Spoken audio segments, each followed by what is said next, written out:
দোষীদের শাস্তির দাবিতে মিছিল করে গৃহকর্মী জানিয়ার মরদেহ নিয়ে থানায় আসে বিক্ষুব্ধ এলাকাবাসী।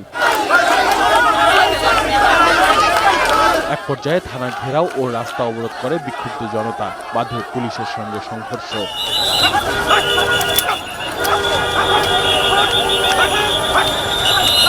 পরিবারের অভিযোগ, গৃহকর্মী জানিয়া বেগম মিরপুর ১৩ নম্বরে সরকারি কর্মকর্তাদের আবাসিক এলাকা ন্যাম গার্ডেনের ৩ নম্বর ভবনের ৪-এর বি নম্বরে জাতীয় মুক্তিযোদ্ধা কাউন্সিলের যুগ্ম সচিব আহসান হাবিবের বাসায় কাজ করতেন।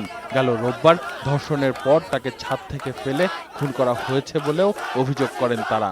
আমার মেয়ে এই বাসায় কাজ করতে গেছিল, মেয়ের মার বদলে কাজ করার গিয়ে দর্শন করে আমার মেয়েরা মায়েরা ফালাই দিয়েছে। আটক করার আগ পর্যন্ত আমরা লাশ দাফন করে দিব না। আসামি আটক করতে হবে, তারপর আমরা লাশ দাফন করবো।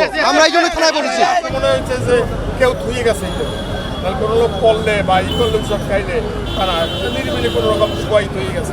রোববারই কাফরুল থানা পুলিশ একটি অপমৃত্যু মামলা করে বাসার দারোয়ান সহ ৪ জনকে আটক করে। একদিন পর নিহতের বাবা উসমান গনি, যুগ্ম সচিব আহসান হাবিব, তার স্ত্রী ও ছেলেকে আসামি করে হত্যা মামলা দায়ের করেন। তদন্তের পর আসামিদের বিরুদ্ধে ব্যবস্থা নেওয়া হবে বলে জানিয়েছে পুলিশ। সে আত্মহত্যা করেছে না তাকে কেউ ফেলে দিয়ে মেরেছে সেই বিষয়টা তদন্ত সাপেক্ষ। সেই জন্য আমরা তাৎক্ষণিকভাবে এসে একটা ইউডি মামলা নিই, যেহেতু আমরা কালকে শুরুতে বাদীর সাথে আমাদের হয়নি, এসে একটা ইউডি মামলা নিয়ে আমরা লাশ ময়নাতদন্তের জন্য ঢাকা মেডিকেলে প্রেরণ করি। দুপুরে সেনপাড়া কবরস্থানে জানিয়াকে দাফন করা হয়েছে। আসিফ সুমিত, ২১শে টেলিভিশন, ঢাকা।